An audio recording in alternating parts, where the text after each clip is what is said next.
이제 현실로 들어가 볼게요. 우리나라 시장을 봐야 되겠죠. 이거 한번 봐보시죠. 증시 떠나는 개미 9월 거래대금 회전율 연중 최저 이겁니다. 제가 얘기하고 싶은 건 이거예요. 개인 투자자들 얘기하는 거죠. 저는 개미로 부르는 건 별로 안 좋아요. 근데 어쨌든 통용되고 있는 그런 상황이고요. 간혹가다 TV에서 얘기를 하는 국회의원들 아니면은 그 높으신 양반들이 개미 투자자라고 이렇게 부르는 게 나는 별로 좋지 않더라고요. 그래서 항상 개인들 아니면 개인 투자자들 이렇게 얘기하는데 여기에서도 이제 개미는 나와 있으니까 9월 거래대금 회전율이 최저라는 거죠. 거래대금이 최저라는 것은 진짜 리스크적인 그런 부분입니다. 그 리스크적인 부분에서 나오는 것들을 하나씩 보면 돼요. 전쟁 중인 러시아보다도 낫다니 한국 증시가 세계 꼴찌 처참하다. 글로벌 증시 올라올 때에 코스닥 뒷걸음질 쳤고요. 수익률이 마이너스 13%. 지금은 더 내렸잖아. 더 내린 그런 상황이니까 주요국 중 꼴찌인데 꼴찌에서 더 내린 거지. 전쟁 중인 러시아보다도 더 낫다라고 한다는 것은 굉장히 큰 그런 부분이라고 저는 생각을 해요. 어떻게 생각하세요? 러시아보다 낮을 수밖에 없나? 전쟁 중인 그런 상황이니까 러시아 같은 경우에는 천연가스 아니면 유류 관련되어 있는 부분 생산량이 많으니까 유가가 올라오고 천연가스의 가격이 올라오고 공급에 대한 부족 뭐 이런 부분들 때문에 수요가 늘어나고 있는 가격이 올라와서 또 유리할 수도 있어요. 반대급부적인 부분이 있겠지. 그렇지만 전쟁이 일어난 나라에 정말 우리나라 증시 그것도 개인 투자자들이 좋아하는 코스닥 종목이 뒷걸음질 쳤다라는 그런 자체가 저는 굉장히 부담스럽고 어려운 그런 시장에 처해 있구나라고 얘기할 수 있어요. 자, 그러면 그 부분에서 우리나라 증시에 발목을 잡고 있는 것들을 하나씩 보면 됩니다. 바로 이거죠.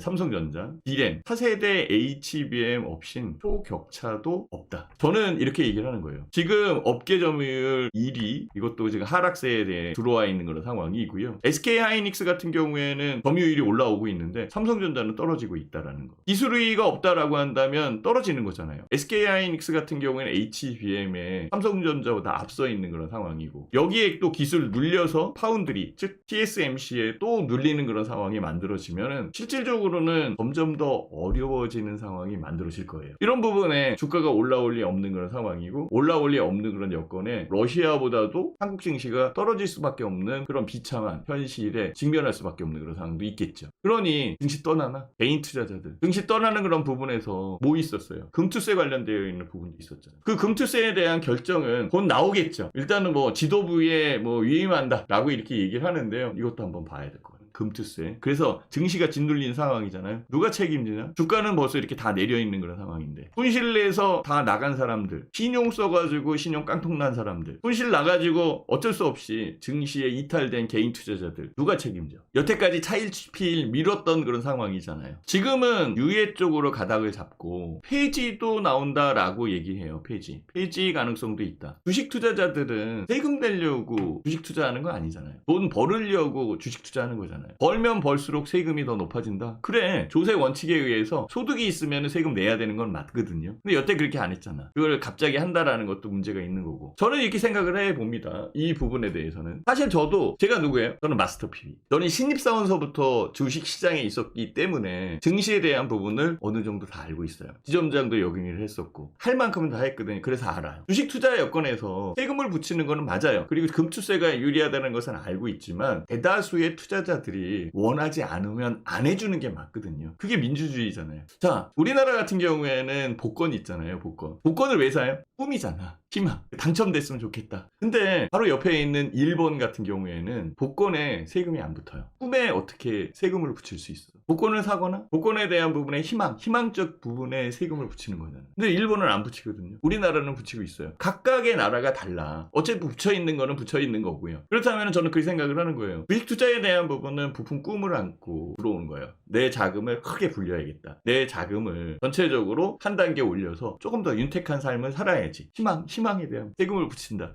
저는 그게 싫은 거예요. 솔직히 저는 복권 관련되어 있는 부분에서도 세금 안 붙여야 된다라고 생각하는 사람 중에 하나거든요. 그건 제 생각이니까 각각의 사람의 생각이 다른 거니까. 사실 금투세 관련되어 있는 부분도 마찬가지예요. 각각의 사람들이 다르죠. 대다수 모든 사람들을 봤을 때는 금투세가 있는 게 나을 텐데 주식 투자하는 사람들 입장에서는 내가 큰 돈 벌으려고 하는데 큰 돈에 그냥 막 삽으로 퍼가는 그런 상황이 만들어지면 내가 벌든 안 벌든 간에 이런 부분이었었어요. 그런 것들을 싫어하고 했었던 자금들의 유출, 그게 이제 이제 사실상 어렵다라고 느꼈었던 그런 상황이었는데요. 그동안 짓누르고 있는 그런 상황이니 어려웠었던 부분인데 현재로서는 사실상 유예로 나왔으니 다행이죠. 이제 결정이 나야죠. 뭐 유예나 폐지나 뭐 하나 나왔으면 좋겠어요. 이런 부분들이 실질적으로 증시를 떠나게 했었던 여건이었어요. 그러니 러시아보다도 전쟁하는 국가보다도 증시가 더 내려올 수 없는 여건이었죠. 지금 10월달 초반까지 이렇게 진행됐어요. 이제 10월달 초반 이후에 어닝 시즌으로 들어오고는 다음 주부터의 움직임은 어떻게 볼 건가? 이게 중요한 거잖아요. 뭘 봐야 되죠? 어떤 쪽을 봐야 되죠? 현실은 정말 힘듭니다. 삼성전자 글로벌 탑인데 그 자리가 위태로워요. 이러다가 SK 하이닉스한테 역전당해요. TSMC 못 쫓아갑니다. 비메모리 반도체 쪽. TSMC가 거의 60%의 전 세계 마켓시어를 차지하고 삼성전자가 11%에서 16% 그 사이 한 13% 정도 차지하고 있을 거예요. 이것도 못 지킨다니까. 그렇기 때문에. 그러니 삼성전자가 5만 전자 간다 이렇게 얘기를 하죠. 삼성전자 5만 원 찍으니까 삼성전자 임원들은 자사주 매입하고 있어요. 자, 어쨌든 삼성전자는 대비를 해야 돼요. 이거 봐보세요. D램, 랜드 프레시 가격 10% 하락, PC 등 수요 부진. 지금 계속적으로 수요 부진에 대한 얘기가 나와요. 이거는 진짜 10월 첫날부터 나오기 시작한 거예요. D램과 랜드 메모리 고정 가격 다 지금 큰 폭으로 내린 것으로 분석됐다. 이렇게 지금 얘기가 나오잖아요. 그러니 삼성전자가 자유로울 수 있느냐 이거죠. 투자자들 입장에서는 봐야 돼요. 거기에 증시 떠나고 있잖아요. 거래대금 낮아질 수밖에 없고 거래 회전율 최저. 하여튼 최저가 들어오면은 바닥을 디뎠나? 라고 이렇게 얘기한다라고 얘기를 했잖아요. 제가. 이것도 한번 체크해서 봐야지. 그 이후부터의 움직임이 중요한 그런 상황이니까. 지금은 아주 면밀히 봐야 돼요. 면밀히 봐야 훨씬 더 유리한 쪽에서 투자를 할 수 있는 거죠. 그래서 이런 자료들 같은 거를 굉장히 많이 찾아서 봐야 돼요. 이 자료들은 제가 빅스노볼에다 올려놓으니까 빅스노볼을 좀 봐주시고 조금 이따가 빅스노볼 관련되어 있는 알려드리도록 하겠습니다. 자, 그러면 증시 떠나는 개인 투자자들 그리고 외국인들도 팔고 있는 그런 상황인데 혹시나 이런 거 아닐까? 한국, 일본 주식 일본은 올라왔으니까 다행이고 주식 팔아가지고 중국으로 외국인들 뭉칫돈이 대이동하고 있어. 한국하고 일본 주식 팔아가지고 중국으로 대이동. 중국은 뭐 했죠? 기준율 50bp 인하했잖아요. 이것도 모르는 거 아니죠? 중국은 지준율을 50bp 내렸어요. 미국은 금리를 50bp 내렸고 요 내용들 제가 잘 정리해서 제 유튜브에다 올려놨어요. 미국은 50bp 금리를 내렸고 중국은 50bp 지준율 내린 이유가 있어요. 그거는 G1, 얘가 G1, 이건 G2. G1과 G2의 경제력의 차이예요. 그리고 중국 같은 경우에는 부채 관련되어 있는 부분 이쪽 굉장히 신경 써야 되거든요. 우리나라 같은 경우에도 부채 여건이 굉장히 어렵게 진행되고 있잖아요. 굉장히 힘들게 진행되고 있다고요. 그래서 한국은행에서 다음 주 금리 인하에 대한 부분이 나올 텐데 금통위의 금리 결정이 나올 텐데 금리 인하가 아니라 동결 이렇게 얘기할 수도 있다니까. 뉴스 나온 것들 자료 이렇게 찾아보면은요 10월 달에 금리 인하하는 게 아니라 다음 달 그 이후로 금리 인하를 미룰 수도 있다. 왜? 가계 부채에 대한 부분이 크기 때문에. 이거는 제가 얘기를 해도 아마 여기에 계시는 시청자님들이나 우리 구독자님들 다 알고 계실 거예요. 자, 요거 한번 볼까요? 제가 자료를 다 준비하고 있었던 그런 상황이었었고요. 이 준비하는 그런 여건에서 시간이 걸렸던 거는 조금 좀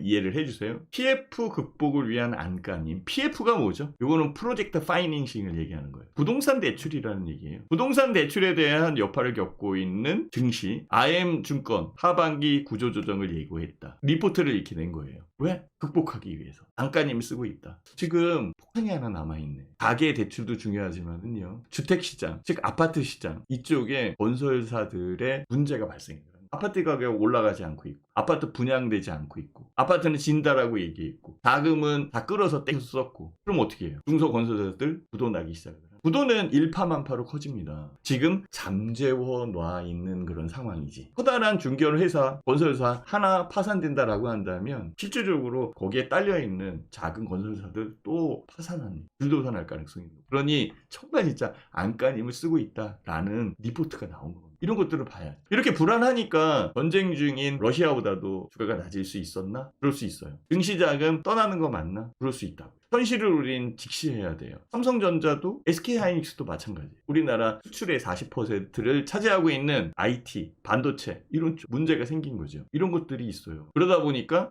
일본은 주가가 많이 올라왔으니까 판다라고 치고 한국은 러시아보다도 내렸는데 팔아가지고 중국으로 금리 인하에 대한 부분, 지준율 인하에 대한 여건들 경기 부양책을 얘기하는 겁니다. 그 부양책에 대한 여건들은 우리나라는 뭘 하고 있었지? 어떤 부양책을 줬나? 그 부양책을 줄 수 있는 정책적 부분으로 이끌어간 밸류업 지수는 어떤 식으로 만들어진 겁니다. 저는 증시에 있었기 때문에 밸류업 지수에 좀 더 기대를 했었던 거 맞아요.